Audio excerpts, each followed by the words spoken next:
अभी वो story dominate कर रही है पूरे पाकिस्तान मीडिया पे। वो पाकिस्तान तहरीक इंसाफ की एमएनए आयशा गुललई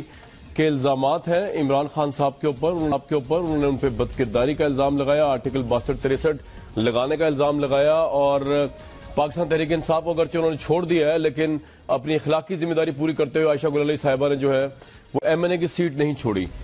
ये जो वाकया है इसकी तफसीलात तहकीकात ऑब्वियसली पाकिस्तान तहरीक इंसाफ भी करेगी, लेकिन कल हम इमरान खान के साहब के घर पे थे बनी गाला में जब उनका इंटरव्यू रिकॉर्ड हो रहा था और आयशा गुललई जो थी वो वहां पे आई हुई थी और जो हमने देखा वहां पर और जो हमने सुना, मैं चाहता हूं वो भी आपको अवाम को उसके मुतालिक बताया जाए। फर्स्ट हैंड इंफॉर्मेशन हुआ को यूं कि कल जब हम इंटरव्यू के लिए इमरान साहब की तरफ गए तो टाइम था कुछ 5:30 बजे का, लेकिन वो थोड़ा सा लेट इसलिए हो गया क्योंकि उन्होंने बीबीसी वालों को टाइम दिया हुआ था पहले। तो जब वो इंटरव्यू दे रहे थे बीबीसी का तो हम भी वहीं बाहर मौजूद थे और आयशा गुललई भी वहां मौजूद थी।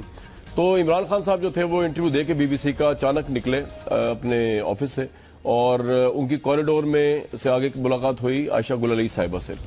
तो उनको नहीं पता चला, हम लोग वहां खड़े हुए थे पीछे, मैं ऑब्वियसली कॉफी पी रहा था, हमारी टीम के लोग भी खड़े हुए थे। तो इमरान खान ने जिस तरीके से उनको डांटा और वो डांटा इस बात के ऊपर कि आयशा गुललई साहिबा पर पार्टी की तरफ से ये इल्जाम था कि वो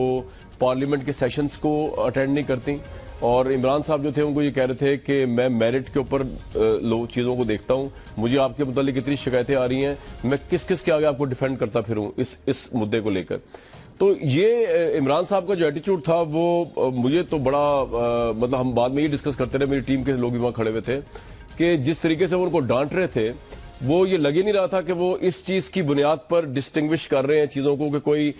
मेल एमएनए है या फीमेल एमएनए। मतलब मेरिट ऐसे होना चाहिए कि एक पार्टी का चेयरमैन जो है उसके लिए ये चीज होनी चाहिए कि अगर एक मेल मेंबर जो है वो असेंबली के सेशंस में नहीं आ रहा तो उसको तो आप डांट दें, लेकिन अगर एक फीमेल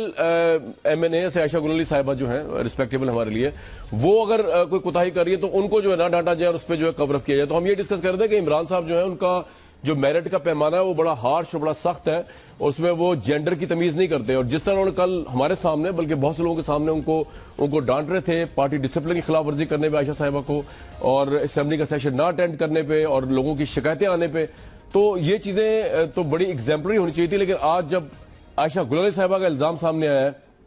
तो बड़ा डिस्टर्बिंग इल्जाम है।